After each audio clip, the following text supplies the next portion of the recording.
Alhamdulillah, salam sejahtera saya ucapkan kepada semua yang ada di sini dan juga yang ada di ruang Zoom bersama dengan kita. Nama saya Rosalina Rawi. Saya sebagai pensyarah daripada NIE dalam Jabatan Bahasa Melayu. Saya mengalu-alukan kedatangan anda bagi siri Jarinan Budi pada pagi ini. Izinkan saya menyantuni mereka yang ada di sini yang sangat saya hormati, Cik Manul, Cik Hamid, Puan Amanah Mustafi. Terima kasih kerana bersama dengan kita pada pagi ini. Juga menyantuni para pelajar saya, Khairul dan juga para pelajar PGDE saya rasa ya.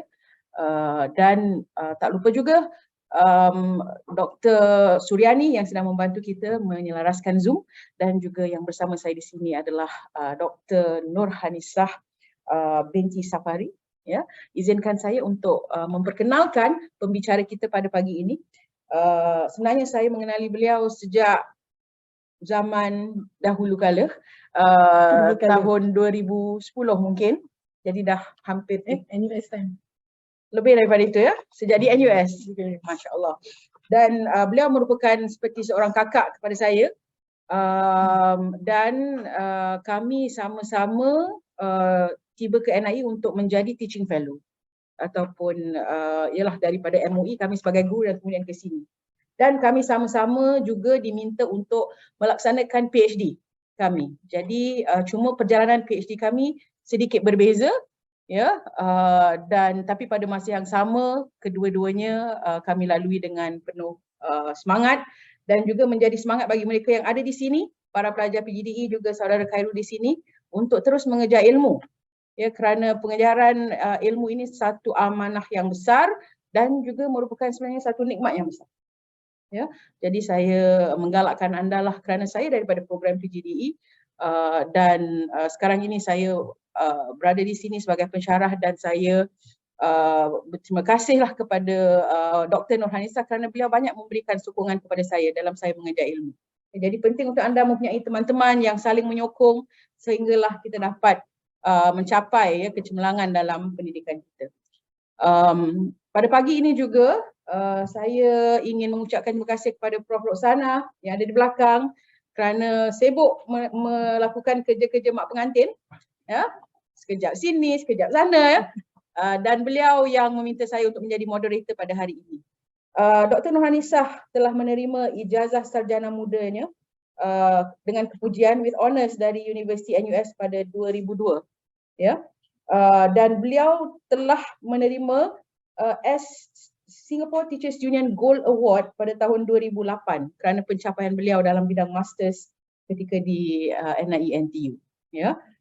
Dan beliau menerima ijazah Dr. Falsafah juga daripada NIE NTU sebagai penerima beasiswa MAS ya. Kali ini sekarang ini beliau bertugas sebagai guru kanan di Maktab Rendah Katolik dan berperanan sebagai pengerusi jawatan kuasa kerja guru-guru bahasa Melayu di Maktab Rendah dan juga di Institut Pusat sejak 2021. Jadi seorang yang sangat saya hormati, segani dan sayangi, dan dengan itu saya ingin menjemput ya pembicara kita Dr. Nurhanisah binti Safari untuk berkongsi tentang penerapan nilai melalui sastra kanak-kanak dalam bahasa Melayu di sekolah rendah di Singapura. Ya, dipersilakan. Saya duduk sana boleh? Segan nak duduk sebelah. Ya. Kesunyian saya. Masya Allah.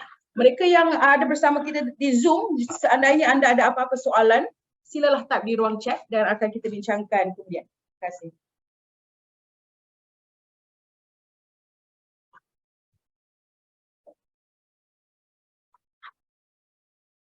Bismillahirrahmanirrahim. Assalamualaikum warahmatullahi wabarakatuh. Terima kasih Puan Moderator, adik saya juga, Rosalina, cuma bapak je lain. Betul, saya sini sebenarnya rasa bersyukur kerana dalam konteksnya ialah, latarnya ialah sebagai penerima beasiswa MAS. Dan kita tahu siapa MAS tu. Saya beritahu Prof. Roksana, rasa Prof standby tissue box. Tapi saya dapat ni okay, di sini boleh nampak semua kerana mungkin ini perkongsian yang emosi, yang beremosi. Kemudian saya akan ceritakan lebih lanjut lah. Jadi semua saya nak beritahu anda di ruang Zoom dan juga para hadirin di sini ni bukan satu perkongsian sepenuhnya akademik. Dia semi akademik. Saya juga akan kongsi juga dapatan atau saya rumuskan dapatan. Tapi lebih kepada perkongsian perjalanan bagaimana saya lalui pra-MAS dan juga apa yang saya peroleh daripada perjalanan ini. Ya, sebelum itu saya ingin slide not working. Okay. Saya ingin bercakap tentang moderator.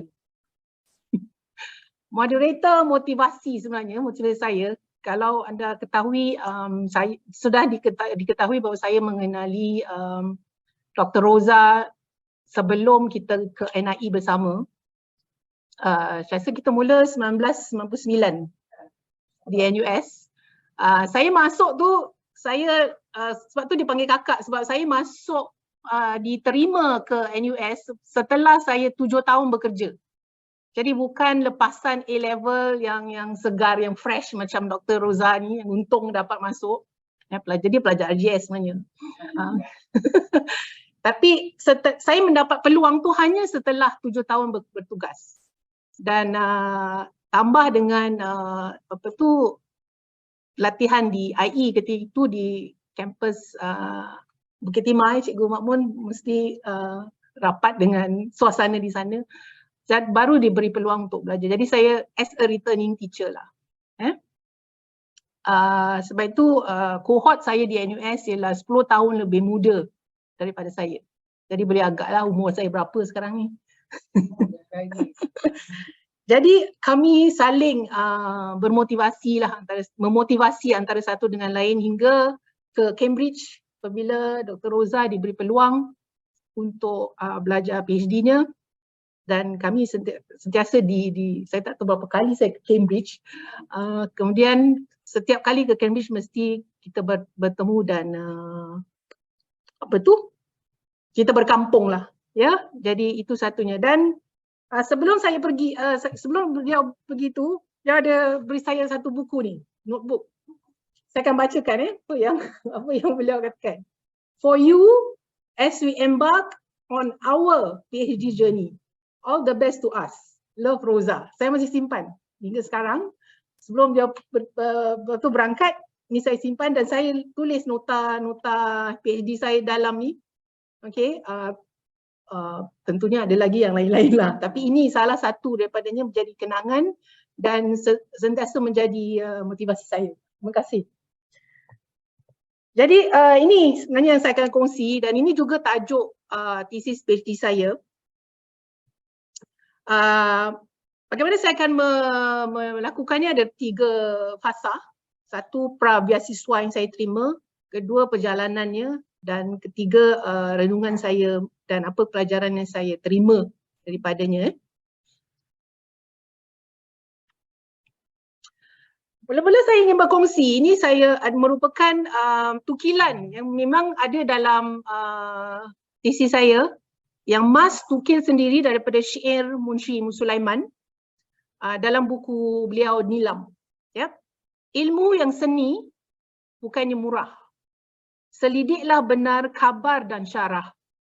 Lamun tak tentu rantau dan arah, di sanalah banyak talib yang parah. So, kalau kita tahu talib tu sebenarnya penuntut ilmu, penuntutlah maknanya pelajar, macam kita belajar. Dan harga ilmu tu sendiri mahal sekali dan sukar untuk kita peroleh tanpa usaha yang gigih. Jadi itu menjadi pegangan saya hingga sekarang dan semoga ini menjadi pedoman kita seterusnya. Ini merupakan beberapa kenangan bersama Mas. Sekejap lagi hujan gerimis.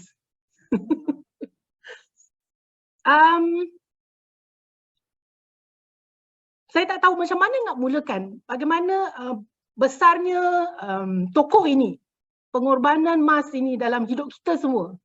Kita sebagai pelajar, kita sebagai penutur bahasa Melayu, penjunjung budaya, mesti kenal dengan tokoh ini. Jadi tidak ada satu perkataan ataupun gambaran yang adil untuk menerangkan betapa hebatnya tokoh ini. Jadi apabila saya diterima untuk menerima beasiswa ini, rasa macam bulan jatuh ke riba lah. Sesuatu yang tidak pernah dijangkakan,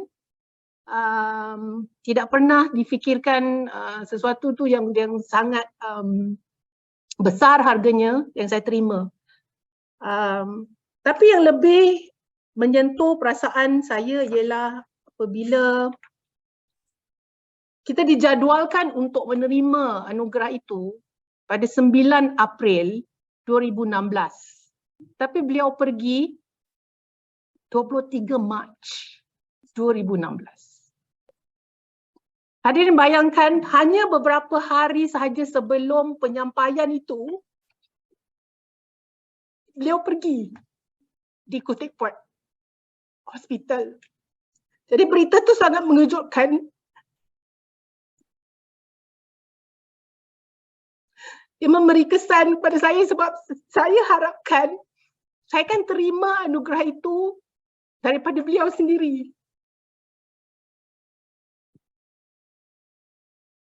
Suka digambarkan bagaimana perasaan saya ketika itu, tapi alhamdulillah beliau telah meninggalkan sesuatu yang kita sukar untuk lupakan juga, dan kesannya itu mungkin dan akan berpanjangan hingga bila-bila lah. Ini ada beberapa kenangan. Saya ingat satu peristiwa 2019 saya berpindah ke rumah baru. Satu pertemuan tu kami berkongsi dengan beliau, cikgu, kami akan berpindah tau ke sini, begitulah beritahu beliau. Kemudian sudah berapa lama lepas itu, beliau kata, beliau bertanya, bila kami berjumpa sekali lagi dengan beliau, kata Sazali dan Hanisa, Sazali suami saya, siapa yang tak tahu, kata Sazali dan Hanisa pindah kan? Ya cikgu, betul. Jadi bila nak ajak saya ke rumah? Beliau ingat. Jadi maknanya kalau beritahu tu mesti ajak. Itulah yang gambar di tengah tu, beliau bersembang. Mengambil peluang lah saya temukan dengan anak saya itu yang memang masa itu ketika itu sedang mengkaji tentang budaya Melayu. Kemudian bersembang dengan Cikgu Sarina di situ. Satu yang saya ambil ialah beliau ini pemikirannya sangat waras. Kuat ingatannya. Tidak ada satu pun yang terlepas daripada ingatan beliau. Walaupun sudah uzur, sudah meningkat usia, tidak pernah ada satu yang tertinggal. Pergilah kepada beliau, tanya apa saja tentang pra-Jepun pun beliau akan ingat. Jadi itu yang saya rasa sangat mengagumkan. Dan kalau kita ni sedikitnya boleh lupa. Sedikitnya mana nak letak ni, cermin mata pun tak tahu mana kita letak. Tapi beliau ni sangat hebat hingga kan perkara yang detail yang rencam kecil-kecil pun beliau ingat. Itu yang satu perkara yang saya tidak boleh lupakan tentang beliau. Okey. Saya rasa kita berhenti sekejap untuk kita hadiahkan Al-Fatihah untuk kita di sini yang beragam Islam. Semoga rohnya diletakkan dalam kalangan orang-orang yang beriman dan dikasihi Allah. Al-Fatihah.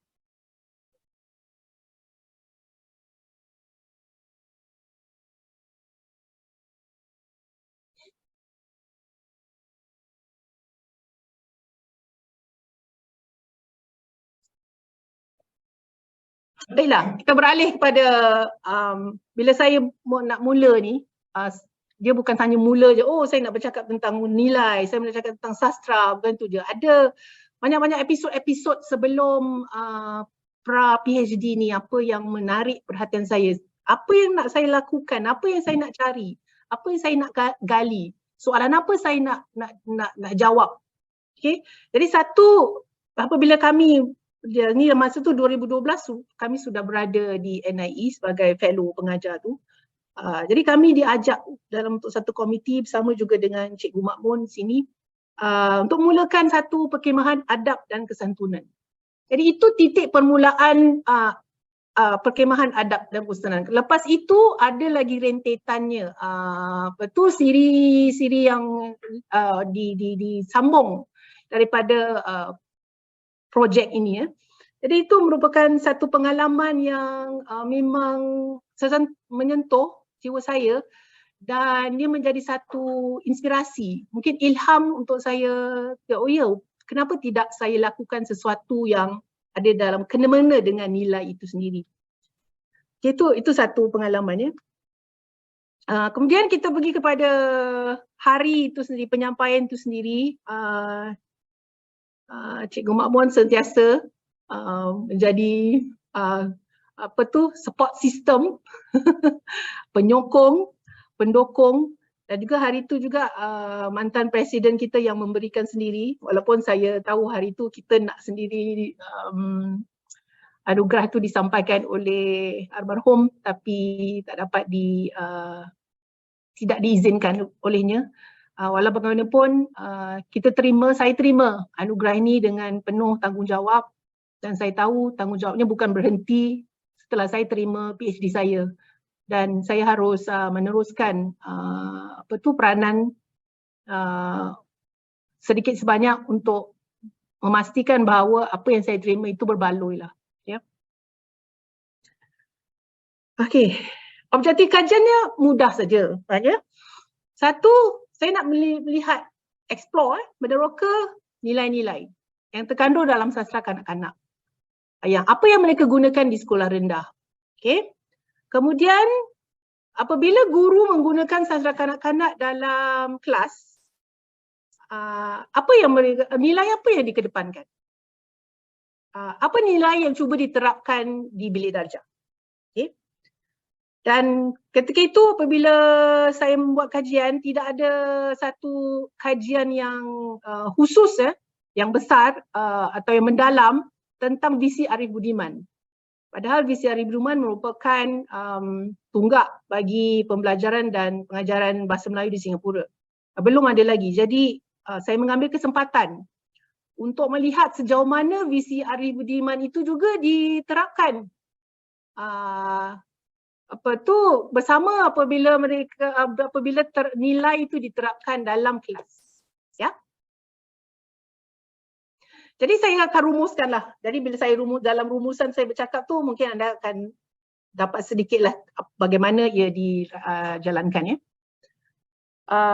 Apa yang boleh kita rumuskan di sini? Pertama sekali guru-guru yang dikaji itulah ya di sekolah rendah tu tahap keprofesionalannya tu tinggi. Mereka tahu apa yang mereka ajarkan. Selamat datang semua yang di sini.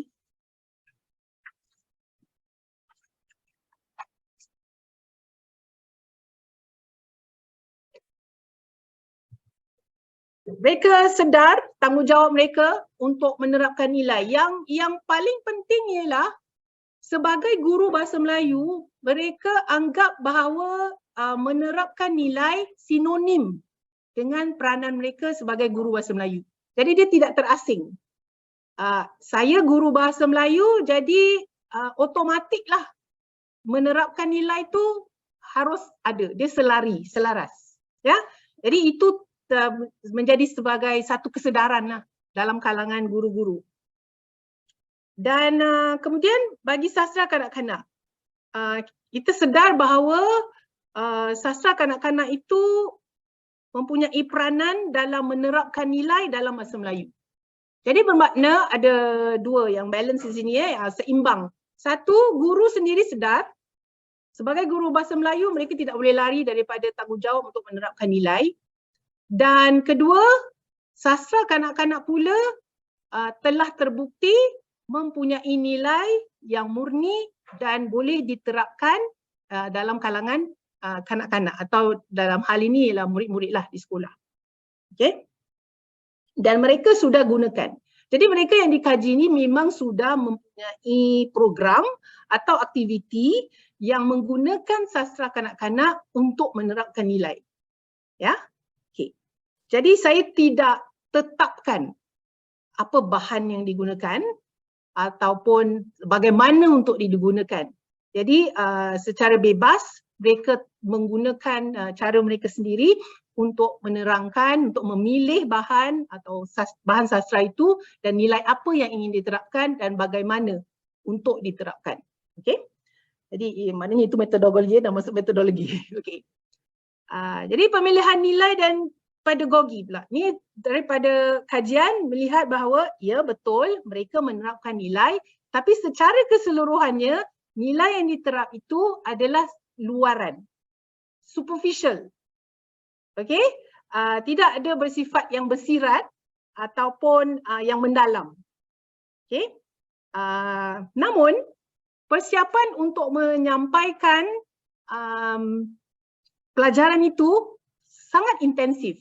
Guru mengambil masa yang mungkin lama untuk menyiapkan bahan-bahan seperti bahan-bahan pengajaran, IT dan sebagainya.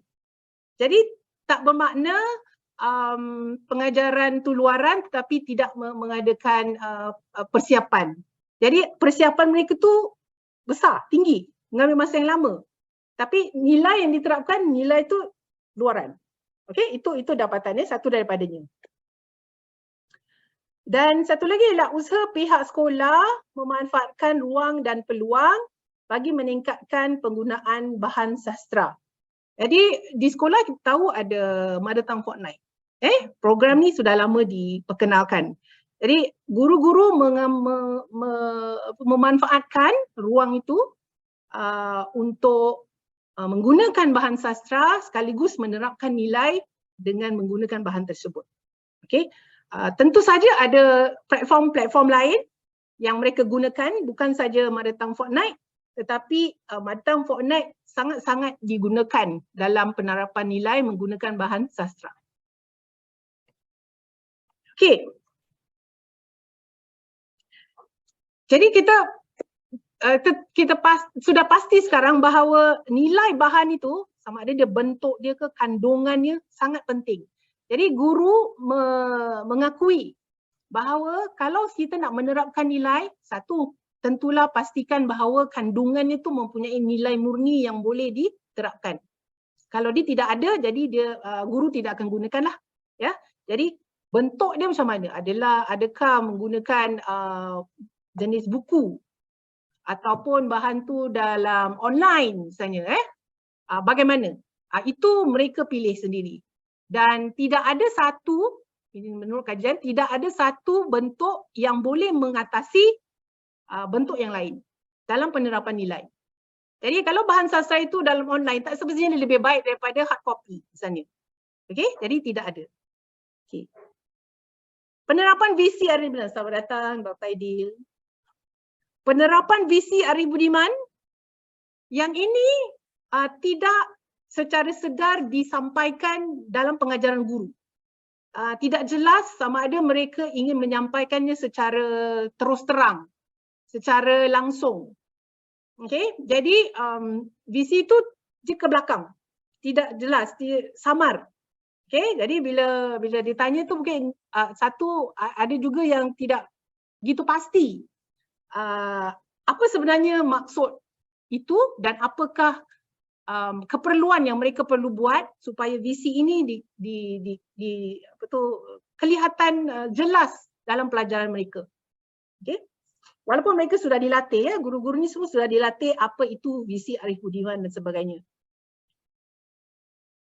Okey. Kemudian pengertian nilai. Bagaimana guru mengerti apa itu nilai? Jadi apabila mereka mengajar, nilai itu equal sama dengan message atau pengajaran. Jadi kalau kita belajar sastra, kita tahu kan ada satu bahagian ni, struktur dia tu bahagian tu adalah pengajaran atau message kan. Itu yang dimasukkan sebagai nilai oleh guru-guru. Okey. Okey, apa cabaran guru? Tentunya ini bukan sesuatu yang baru bagi kita. Okey. Masalah yang mereka hadapi ialah masalah. tekanan masa itu, tuntutan masa sebagai guru bukan hanya mengajar dalam kelas tetapi ada urusan-urusan lain, pentadbiran, CCA dan sebagainya. Jadi ada juga guru yang merasakan bahawa penguasaan bahasa murid, maksudnya penguasaan bahasa Melayu mereka itu tidak baik, dan ada juga kecenderungan ibu bapa yang tidak memberatkan bahasa Melayu. Ada juga guru yang tidak merasa mereka ni disokong. Okey. Jadi ini merupakan beberapa cabaran guru apabila mereka cuba untuk menyampaikan atau menerapkan nilai dalam pelajaran bahasa Melayu itulah. Okey. Pencanggahan kefahaman guru. Okey. Apa yang saya masukkan di sini ialah, tadi saya ada sebut tentang guru memandang nilai itu tinggi dan mereka tidak terasing. Sebagai guru bahasa Melayu, mereka tidak terasing, tidak harus dinafikan peranan mereka untuk menerapkan nilai. Itu tak boleh dinafikan. Tapi pada masa yang sama, mereka rasakan bahawa di peringkat sekolah rendah ini, nilai itu hanya boleh diajar di peringkat bawah. Taksonominya di bawah rendah. Okay? Jadi itu yang saya rasa bercanggah. Kalau sesuatu itu dianggap sebagai tinggi, martabatnya bernilai dan sebagainya, tapi kenapa ia boleh hanya disampaikan dalam peringkat yang rendah begitu? Okay, itu pencanggahan yang saya lihat. Okay. Kemudian ada lagi satu pencanggahan, iaitu antara guru dengan Kementerian Pendidikan. Jadi bukan saja guru yang saya temu ramah, tetapi ada juga pihak kementerian. Jadi pegawai kementerian. Jadi apa yang bercanggah ialah jangkaan. Okey, jangkaan kementerian di sini, guru ada jangkaannya sendiri. Jadi mereka tak bertemu. Okey, boleh bacalah apa jangkaan-jangkaan dalam thesis saya itu. Okey, jadi masih lagi terdapat kegenjotan ini, pemahaman. Okey, MOE kata begini, ia harus dijalankan begini-begini, tetapi guru di bawah sebagai pelaksana pedagogi itu mempunyai cabaran sendiri dan mencipta jangkaan mereka sendiri. Okey, itu yang saya boleh katakan setakat ini. Okey. Kemudian apa yang boleh dilakukan kalau itulah rumusannya? Apakah langkah yang boleh diambil? Satu, mungkin kita boleh menilai semula sukatan yang sedia ada. Bagaimana kita menanganinya? Ya, sukatan kita tahu tiap beberapa tahun sukatan tu akan direview, akan disemak semula. Tapi perlukah kita ada satu cara atau penelitian yang baharu ataupun yang lebih segar kita lihat sukatan tu? Bukan hanya sekadar perubahan, tetapi apakah yang perlu kita punyai supaya penerapan nilai di sekolah itu dengan menggunakan bahan sastra itu dapat diambil kira supaya guru dapat menjalankannya dengan lebih berkesan. Okey, itu belum dapat jawapan lagi. Okey. Kemudian guru pula daripada masa yang sama saya kira harus lebih bersifat berdikari. Sebab apa yang saya temui ialah mereka mengharapkan agar pihak-pihak tertentu termasuk kementerian menyiapkan sesuatu untuk menyenangkan dan menyelesakan mereka dalam hal-hal tertentu juga, ya. Okey. Tapi mungkin ada satu cara bagaimana untuk menyiapkan guru, juga guru pelatih, supaya kita apabila mengajar menjalankan peranan dan tanggungjawab tapi masih berdikari. Bersifat dikari itu harus terus ada. Okay. 3, sokongan CPDD. Okay. Bagaimana CPDD ini kementerian lah, kementerian harus lebih memahami dan memenuhi. Ini ada kena-mengena tadi dengan apa yang saya katakan yang jangkaan yang tidak sama tadi. Jangkaan yang berbeza antara guru, pelaksana pedagogi di sekolah, pelaksana sukatan dengan pembangun sukatan di CPDD. Okay, jadi bagaimana ini boleh dijalankan? dan apa lagi sokongan-sokongan lain yang boleh kita berikan kepada guru. Kita boleh mulakan dari DNAI sendiri, dan kalau mungkin guru pelatih sendiri boleh berkongsi apakah persiapan yang dijalankan di sini supaya dapat dilanjutkan di sekolah misalnya. Okey. Jadi ada beberapa saranan yang saya buat dalam hal ni. Satu, mempertingkat kemahiran guru lah. Bukan saja kemahiran guru dari segi pedagogi, tapi saya rasa guru lebih-lebih lagi hari ini harus lebih banyak membaca, meluaskan pengetahuan. Sebab profil pelajar kita juga sudah berbeza. Keadaan sekeliling kita juga berubah-ubah.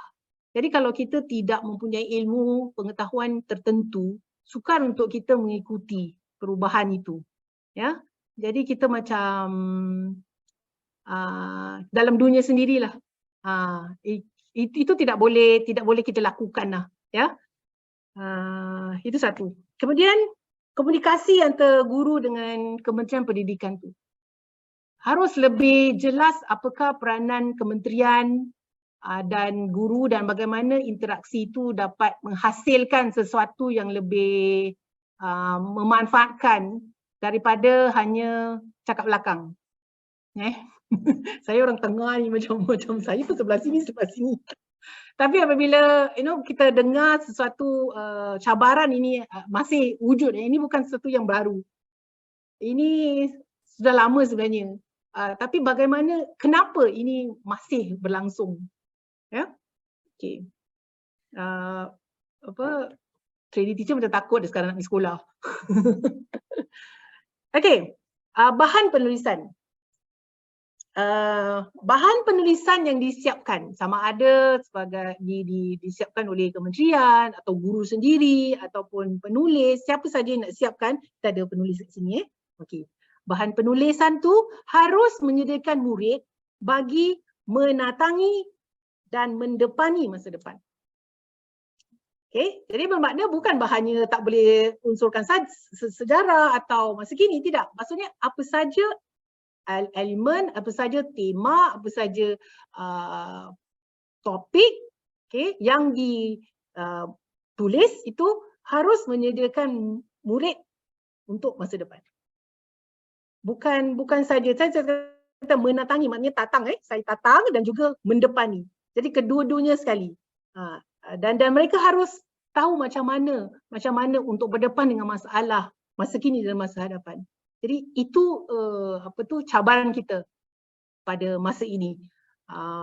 Sukar juga, ada juga yang keluhan mengatakan bahawa bahan tulisan hari ini tu yang terdapat di perpustakaan kita misalnya tidak dapat memenuhi keperluan itu.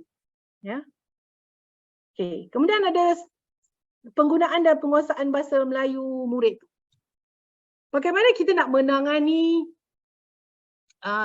penguasaan bahasa Melayu dalam kalangan pelajar kita hari ini yang rasanya macam semakin menurun.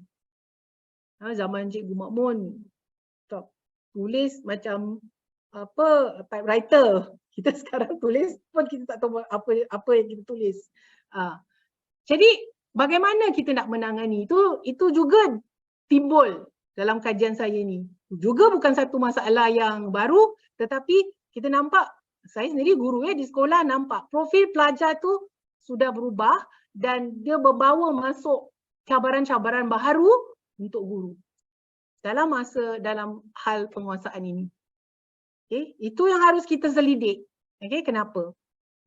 Okay, visi Arif Budiman. Okay, kita tahu bahawa visi ini sudah lama, 2005, sejak 2005 dan hingga sekarang, wah, lama perjalanannya. Tapi sampai kini, sekurang-kurangnya apabila saya sedang melakukan kajian ini, guru masih belum lagi dapat menjiwai. Dan ini tidak kelihatan apabila sukar untuk mereka merealisasikan dalam pengajaran itu. Jadi sekurang-kurangnya dalam kajian inilah, ya, tidak terserlah bahawa guru faham sepenuhnya apa itu VCE, Arif Budiman, dan bagaimana ia harus ditonjolkan dalam pengajaran lah, dalam pembelajaran murid-murid. Ya. Okey, kemudian bagi kajian ini saya ada dua rancangan pengajaran yang saya sebagai satu contoh. Sebab satu kritikan saya ialah guru menerapkan nilai tapi taksonominya rendah. Jadi saya cuba tonjolkan bagaimana rancangan darjah 2 dan darjah 5 masih boleh mengajar murid-murid dengan taksonomi yang lebih tinggi. Okey, saya menyanggahi pendapat guru-guru di sekolah bahawa mereka rasakan bahawa murid-murid di sekolah rendah belum bersedia untuk diajar nilai di peringkat yang lebih tinggi. Jadi ini merupakan satu cara saya memberi respon pada guru. Boleh saja rujuk di thesis ya. Okey. Akhir iskilo dia joy of learning. Kita fahamlah apa itu kita nak merasa keseronokan bila belajar dan sebagainya. Tapi apa yang saya dapati ialah keseronokan yang ditonjolkan dalam kelas ketika itu ialah keseronokan apabila ada fun element. It's not joy of learning, it's the fun element. Jadi kalau guru ni masuk ada games, ada slide-nya berwarna-warni, gurunya pandai berlakon, menyanyi, itu joy of learning. Konsep guru. Okey? Tapi joy of learning maknanya keseronokan untuk menimba ilmu itu jiwa dia tu belum terserlam. Okey? Jadi kalau mereka nak berseronok dengan ada yang maksud yang superficial lah. Ya, sebab itu guru mengambil masa yang lama untuk menyediakan satu pelajaran. Nak masukkan elemen-elemen tu. Jadi kita harus fikir semula, adakah itu yang kita nak sampaikan kepada murid? Ataupun joy of learning yang sepatutnya kita terapkan apabila kita nak mendapat ilmu, saya sukalah dapat ilmu ni hari ni. Macam mana kita nak terapkan dalam kalangan murid kita? Okey? Itu yang saranan bagaimana kita nak melihat semula lah. Mendefinisi semula apa yang kita faham tentang keseronokan pembelajaran itu. Okey. Apa yang boleh kita simpulkan di sini? Okey.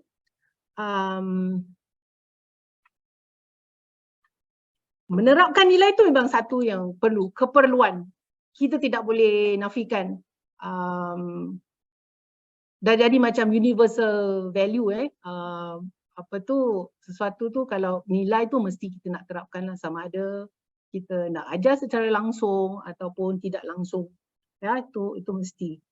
Dan kita sudah pasti bahawa sastra kanak-kanak tu dapat memenuhi keperluan tersebut, iaitu sastra kanak-kanak boleh dimanfaatkan, dimaksimumkan untuk menerapkan nilai. Okey. Kemudian kita dapat lihat tadi bahawa ada kegenjotan dalam penerapan nilai di sekolah. Okey. Satu pemikiran tentang pentingnya kita menerapkan nilai, memandang tinggi terhadap nilai, tetapi pada masa yang sama ia hanya diajarkan secara luaran sahaja. Okey. Pengetahuan dan kemahiran faktor penting. Jadi maksudnya siapa yang mengajar, siapa yang diajar, apa bahan yang digunakan, kemahiran apa yang kita punyai, itu semua memainkan peranan dalam penerapan nilai. Jadi semua mempunyai peranan dan mempengaruh cara kita menyampaikan lah. Ya. Jadi kalau saya siapkan pelajaran tu with a lot of fun, apa hasilnya? Apa yang saya peroleh? Itu semua akan menjadi penentu, mutu sesuatu pelajaran tersebut. Dan sastra bukan hanya dipelajari. Saya boleh katakan bahawa kita pernah belajar sastra dan semua kita di sini akur bahawa kita sebagai pelajar sastra tu bukan hanya melihat secara luaran dan kita harus mendalami. Sama juga kalau kita nak terapkan nilai dalam kalangan pelajar walaupun di peringkat rendah, saya rasa dia harus bersifat adil lah. Ya, bukan hanya luaran semata-mata, tetapi nilai itu sendiri mempunyai kedudukan yang harus kita hormati dan kita berikanlah penghormatan yang sepatutnya. Ya, itu beberapa kesimpulan. Dan kajian ini dapat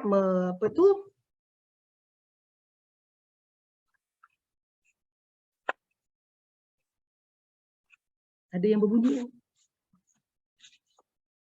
Time's up ke? Belum Kajian ni penting untuk beberapa pihak. Okay. Satu tentunya untuk guru lah. Macam kita di sini, bahan apa yang kita perlu ada, bahan yang bagaimana, dan pedagogi yang macam mana yang kita perlu sediakan untuk menerapkan nilai tersebut. Ya. Kedua, untuk ibu bapa atau waris, satu ialah untuk dalam hal memilih bahan. Kita tahu sekarang bahan sastra sudah rencam berbeza, bukan lagi hard copy macam buku, mesti tak semuanya dalam bentuk buku.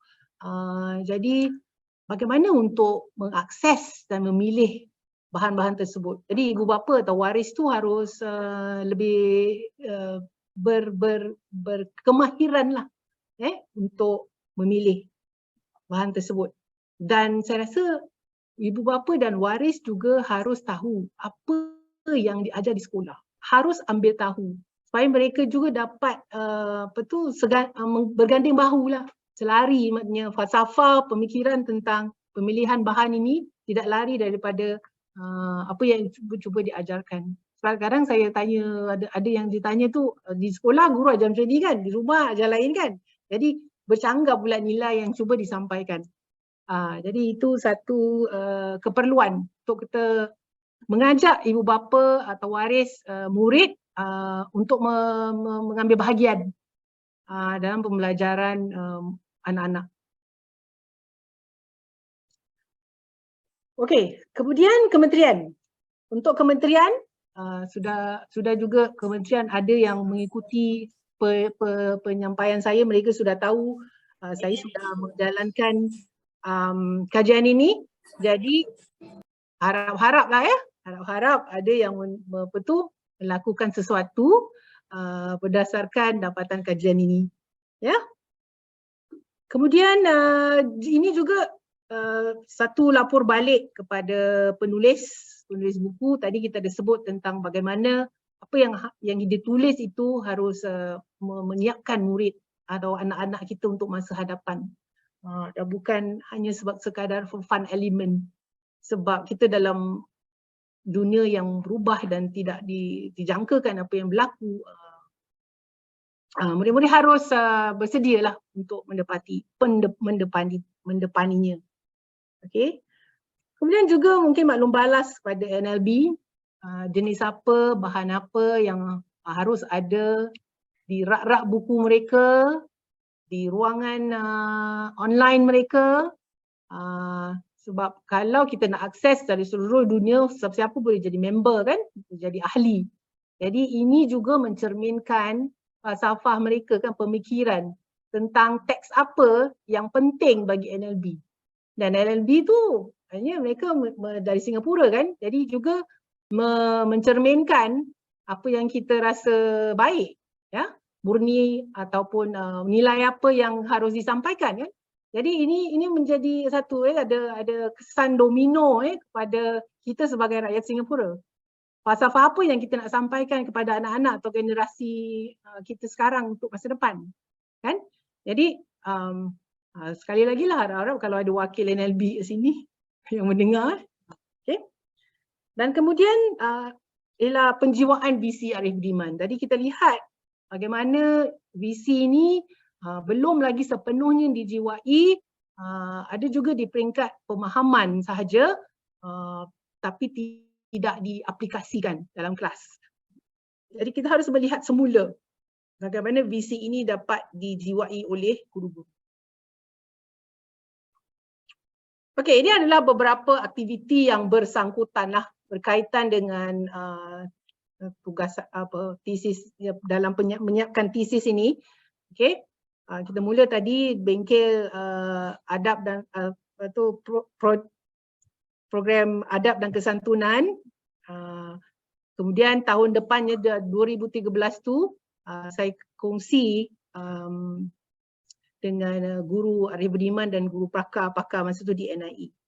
Yep. Kemudian ada simposium, saya diundang oleh NIE untuk menyampaikan sedikitlah pendapatan ketika itu. Ketika itu apa yang saya peroleh tentang nilai visi Arif Budiman dalam bahan sastra.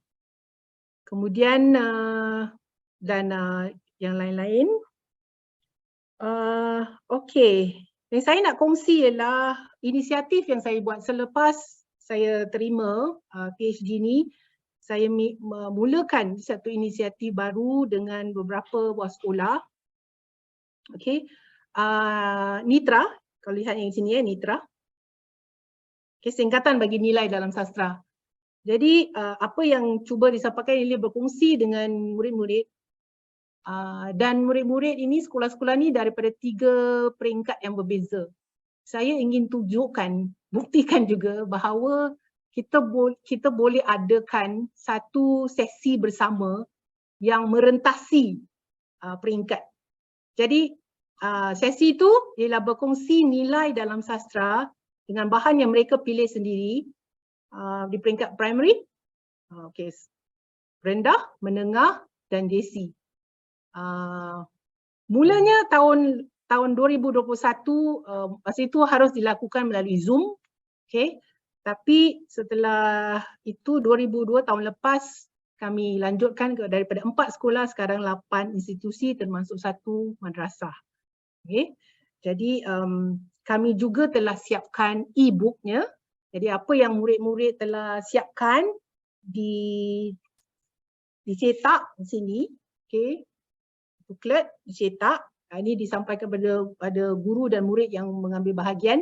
Jadi guru-guru juga boleh menggunakan bahan ini sebagai bahan pengajaran di sekolah.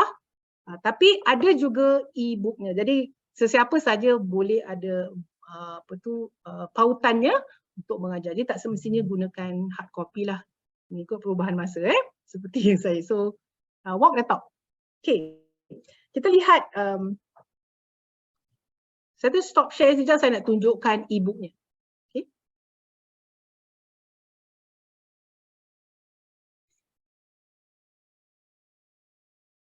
Tak ada.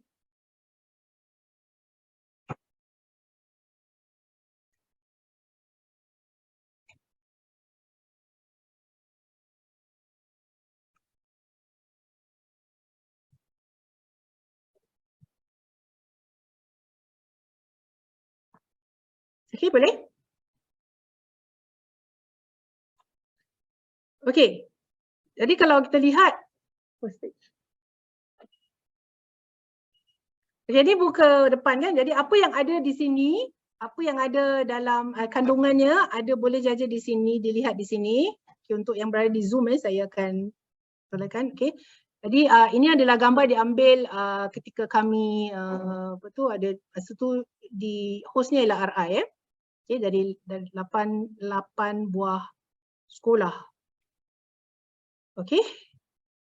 Okay, ni Nitra pertama. Zoom ya. Dan beberapa peserta yang mengambil bahagian merupakan rakan bahasa. Tapi ada sekolah yang tidak menghantar rakan bahasa. Kalau kita tahu rakan bahasa itu adalah ambassador bahasa Melayu yang dilantik oleh NHB. Okay. National Heritage Board. Right. Yang ini 2021. Kemudian ini adalah bagaimana ia dilakar lah. Jadi guru kalau nak mengajar klik je, ataupun pelajar nak menggunakan pada bila-bila masa boleh ya. Okey. Kemudian okey. 2022 okey.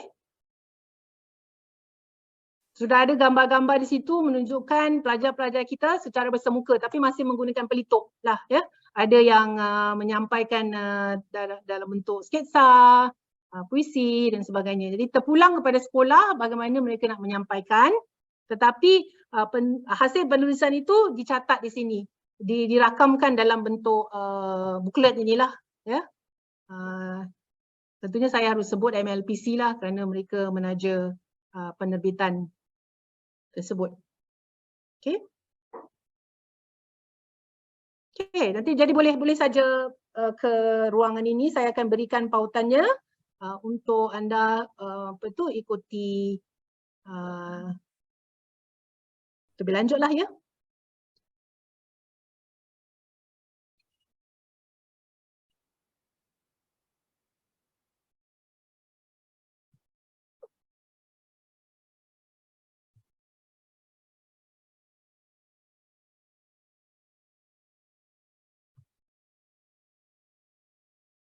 Ya, jadi itu beberapa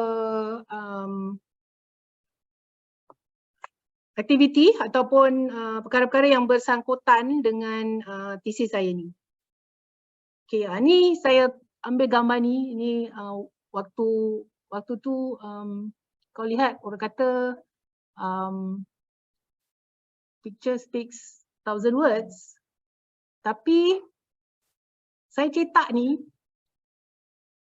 hanya sebulan setelah pemergian ibu saya.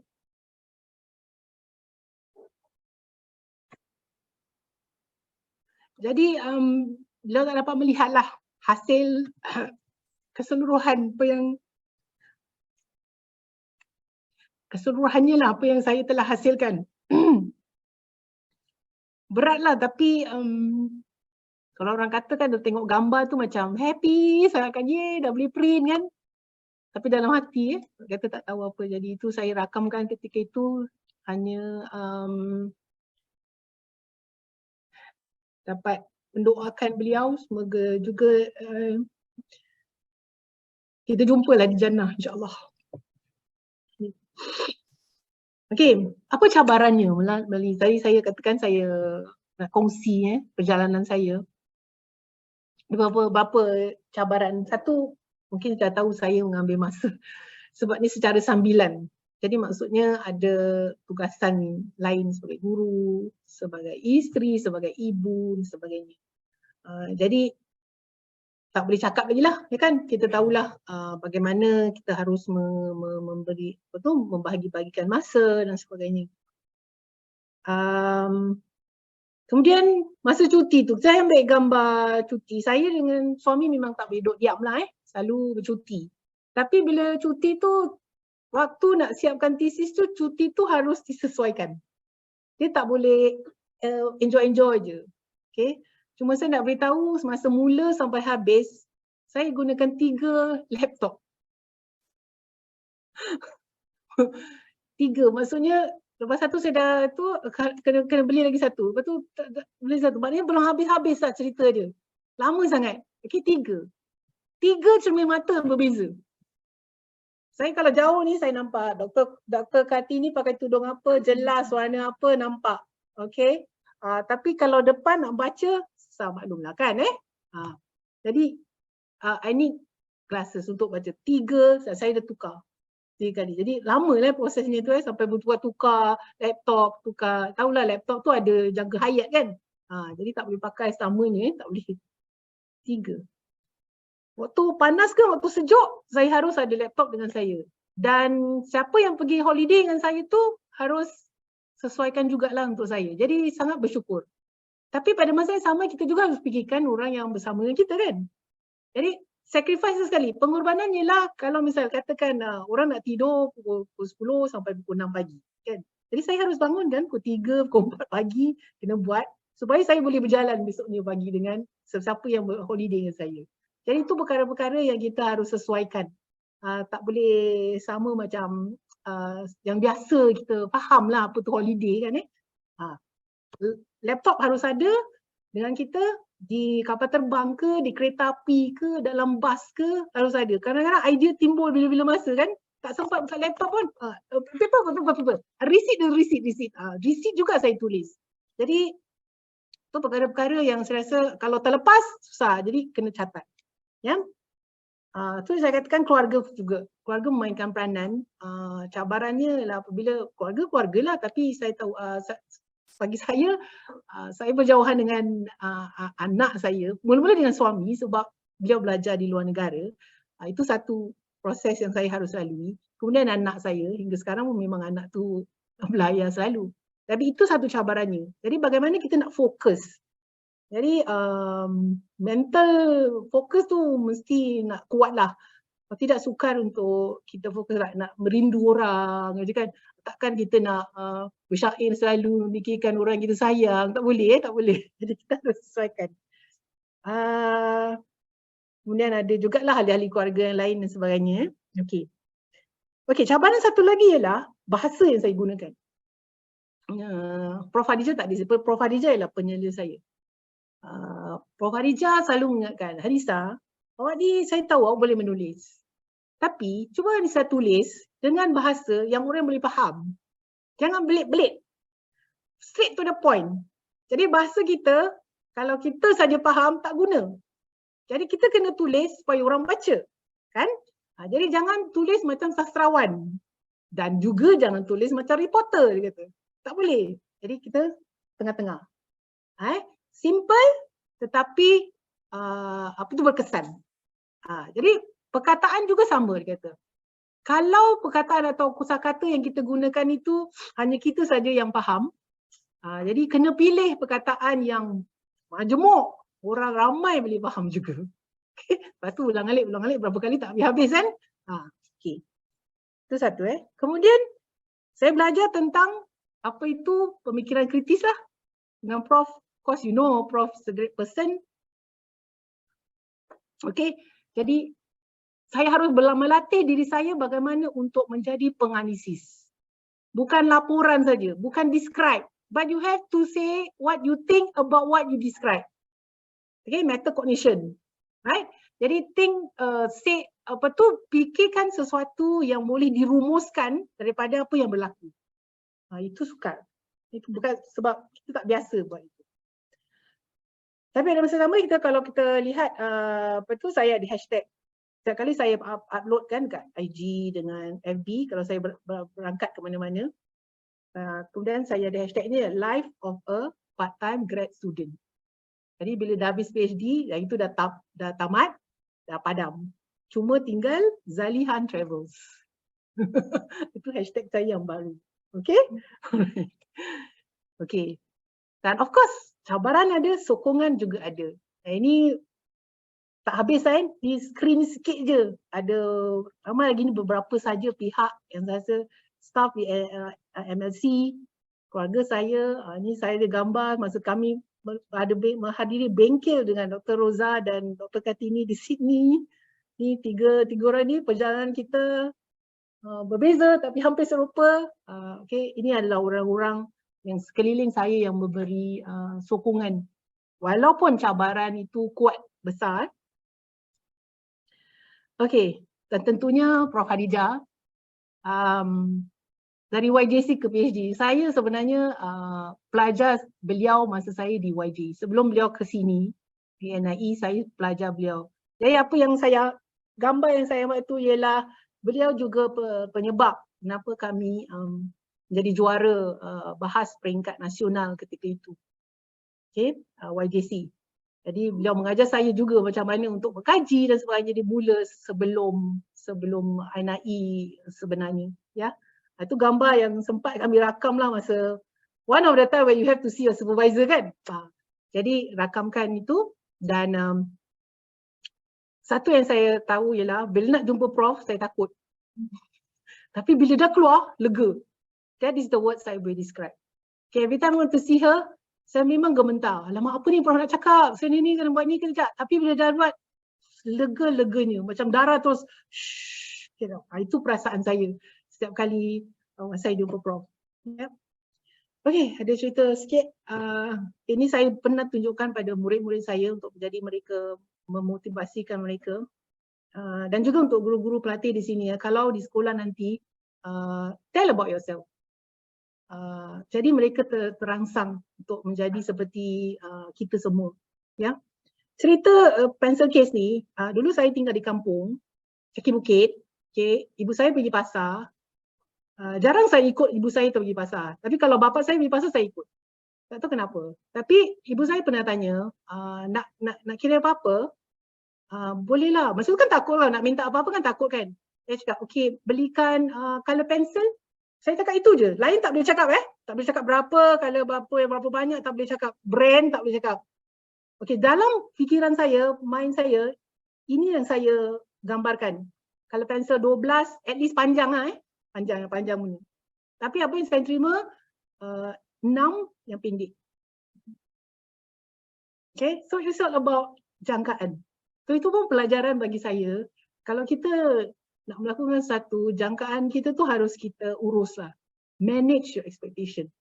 Sama juga dalam perjalanan ini, saya buat, I have to manage my expectation.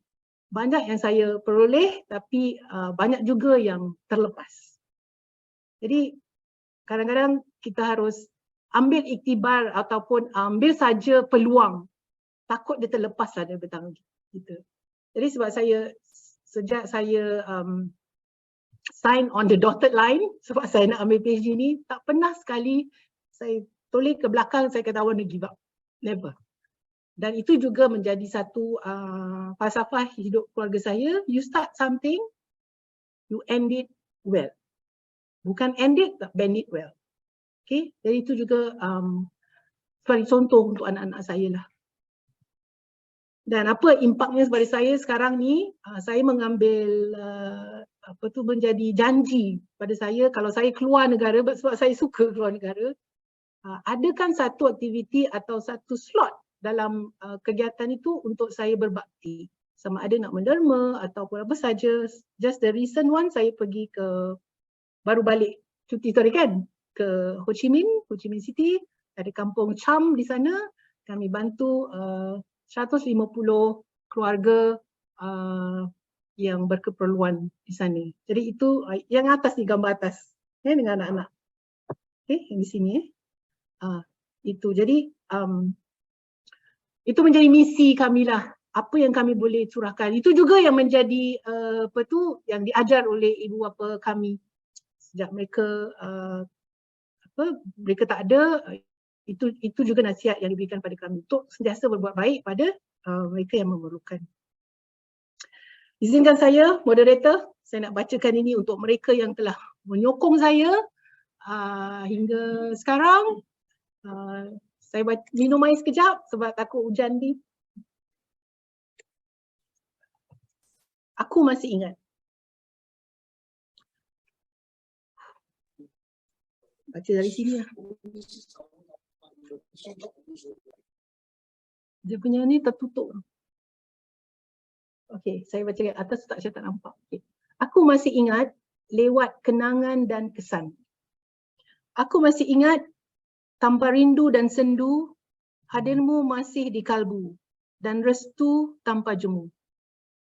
Lupakah kau akan wujudku satu ketika dulu di depan dan kalanganmu? Lupakah kau akan satu detik dalam pertemuan, aku datang dan kau mencurah segalanya. Kau mengisi yang kuperlukan dan menuntun yang hilang arah.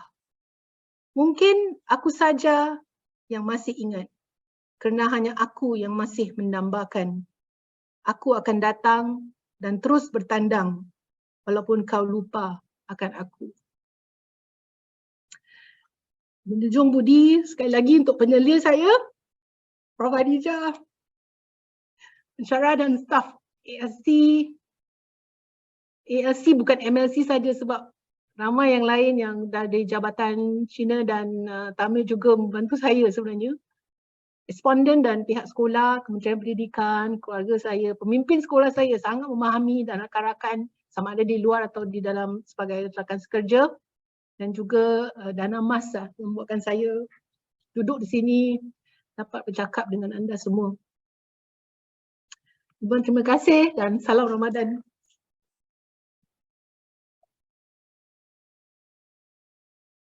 Baik, marhab. Terima kasih kepada pembicara yang saya hormati, Dr. Nurhainisah, atas perkongsian beliau. Saya rasa perkongsian yang sangat bermakna, bukan saja berkongsi tentang kajian beliau yang begitu mendalam, tapi juga perjalanan PhD beliau. Dan saya rasa bagi para pelajar di sini merupakan satu obor bagi anda, membakar semangat bagi anda untuk terus belajar dan pada masa yang sama menyanjungi mereka yang ada dalam perjalanan kita. Jadi saya juga turut mendoakan sama kesejahteraan semua guru-guru kita sempena bulan Ramadan yang menjelang ini. Kita doakan semua guru-guru kita diberikan kesihatan yang masih ada dan semoga diampunkan semua dosa-dosa mereka ya, dan ditempatkan di sisi mereka yang beriman bagi mereka yang telah meninggal kita. Ya.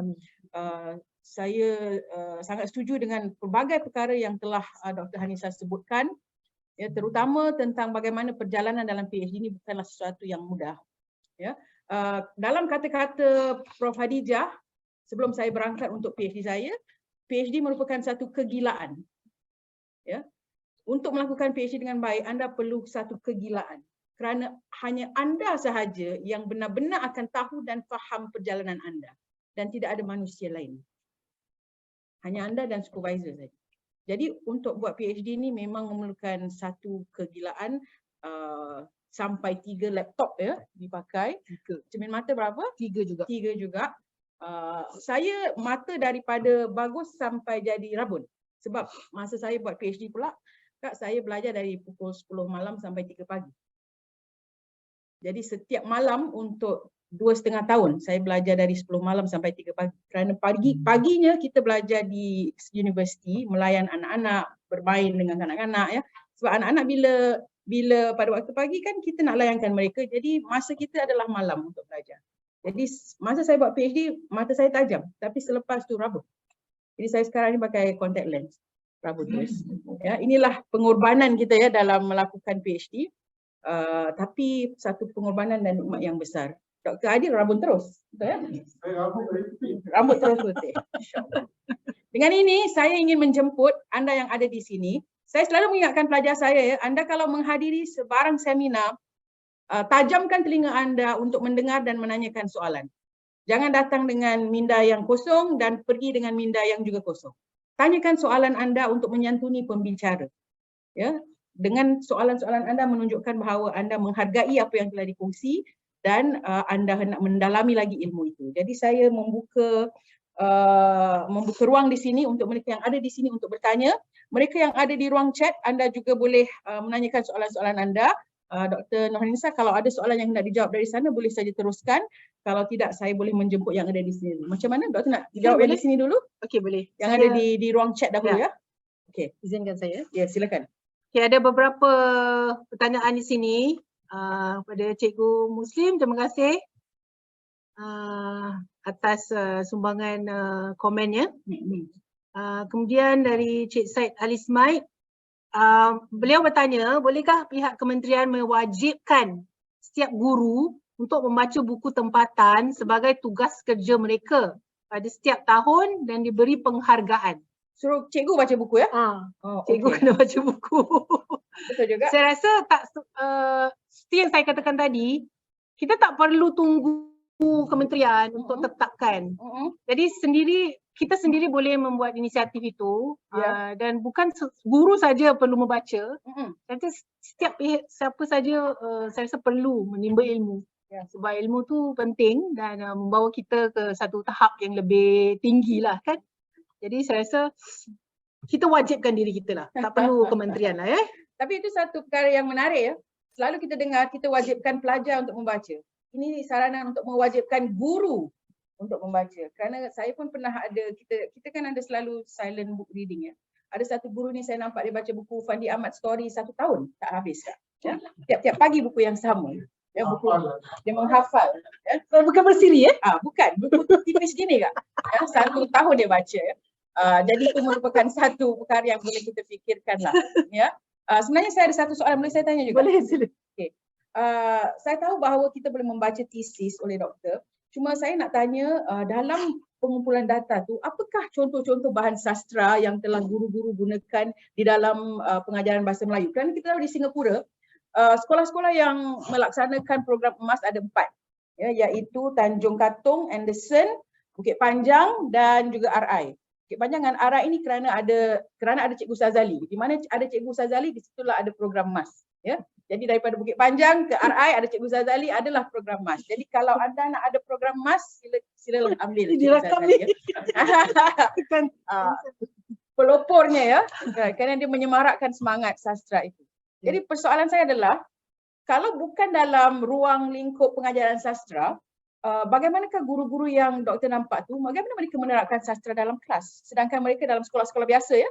Jadi bagaimana mereka lakukannya? Dia pun bukan sekolah secondary, emas pun. Dia sekolah rendah, ya. Sekolah rendah. Sekolah rendah. Jadi seperti katakan, satu ialah program 2 bahasa, 2 minggu. Di mingguan tu, masa tu lah keluar semua buku-buku. Bahan tu dikeluarkan dan secara sedar menggunakan 2 minggu tu untuk mengenengahkan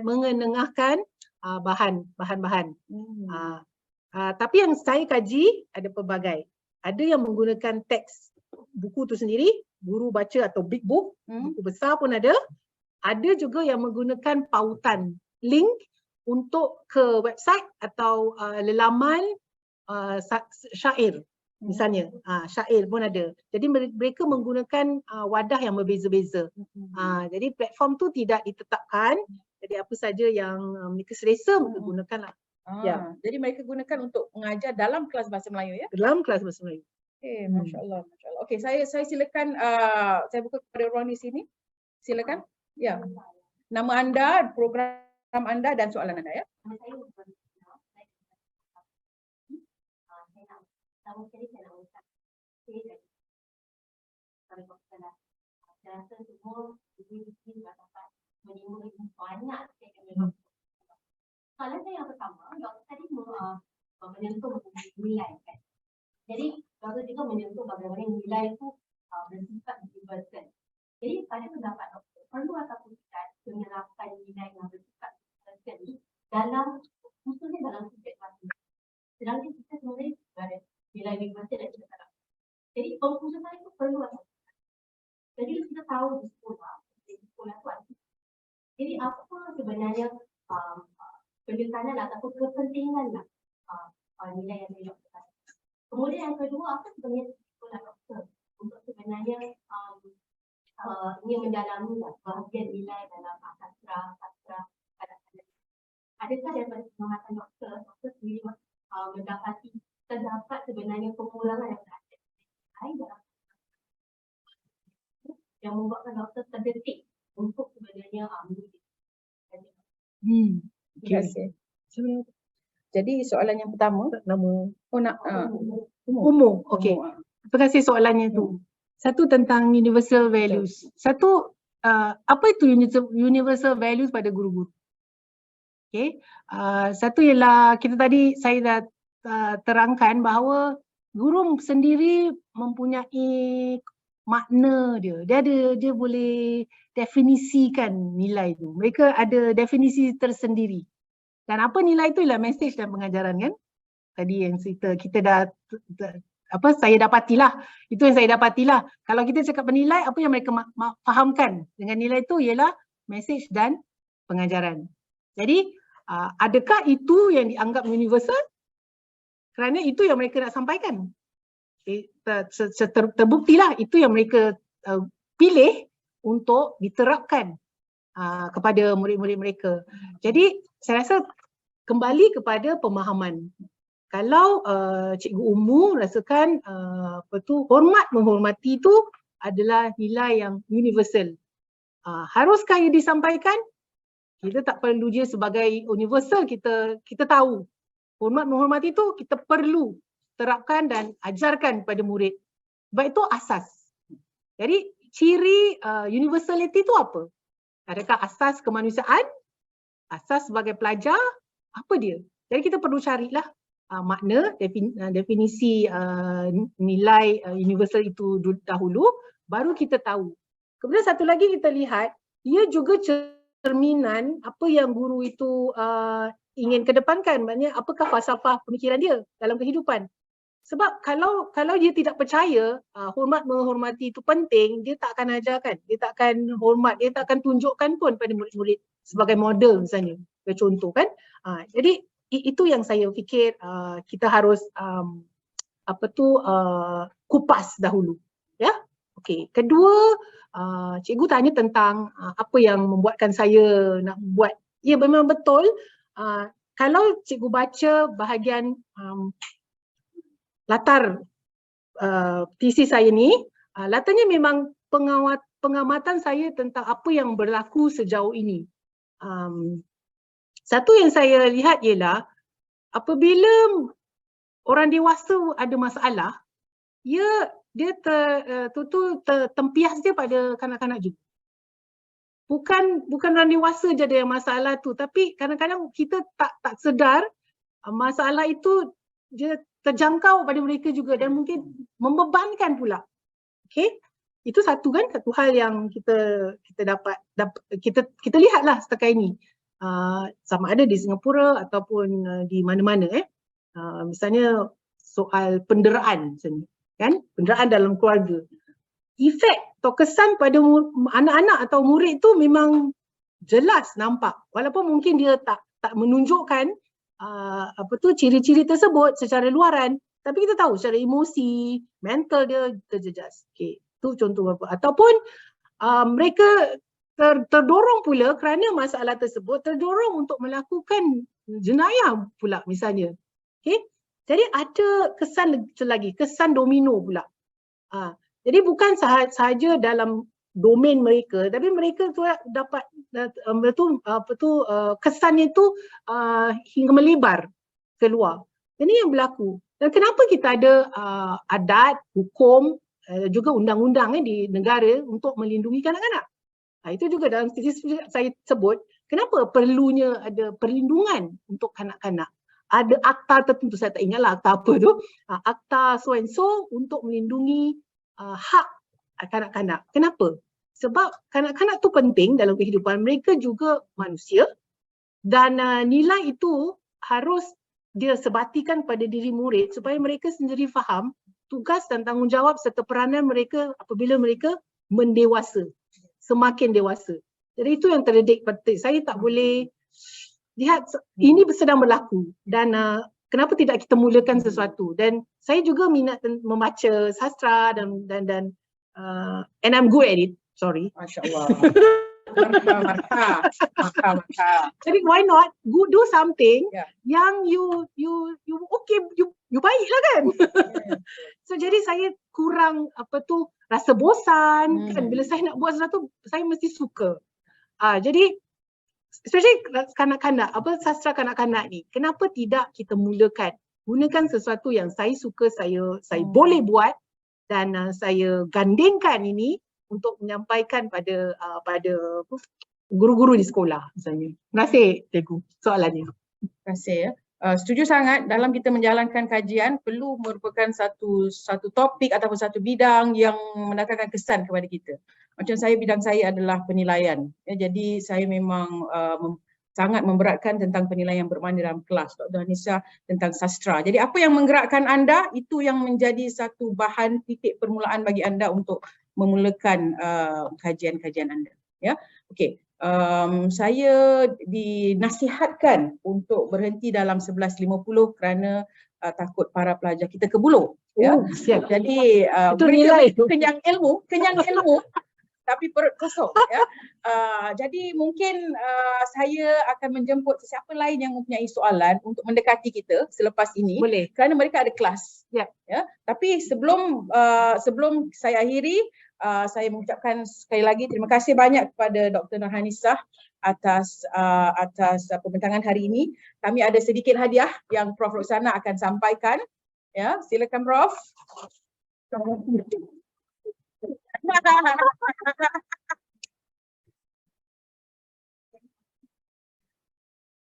Saya ingin sampaikan salam Dr. Saida yang bersama beliau sihat, cuti MC 3 hari, dan saya juga sampaikan salam Dr. Saida dan Prof. Muklis yang juga berhalangan kerana beliau ada tugas yang lebih berat yang terpaksa diselesaikan. Jadi sebagai penghargaan pada Dr. Hanisa yang telah mengorbankan masa dan kami kasihilah, ini bekas mantan guru yang mengajar di sini, pensyarah yang mengajar di sini. Kami ucapkan ribuan terima kasih kepada Dr. Hanisa dan ini sedikit token daripada jabatan.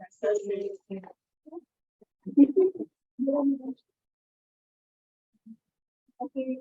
Dan juga terima kasih kepada semua yang mendukung, khususnya Tuan Haji Makmun Syahini, Tuan Haji Hamid, Tuan berkorbankan masa, sudi datang mendukung kami setiap kali kami mengadakan majlis ilmu ini. Kami sentiasa bersokong untuk orang-orang.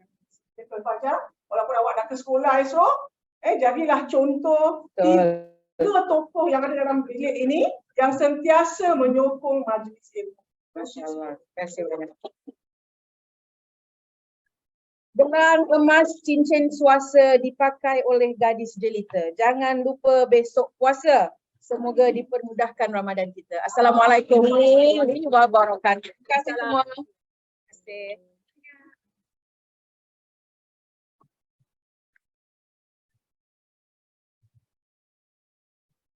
Silakan, dipersilakan untuk mendapatkan kudapan di belakang.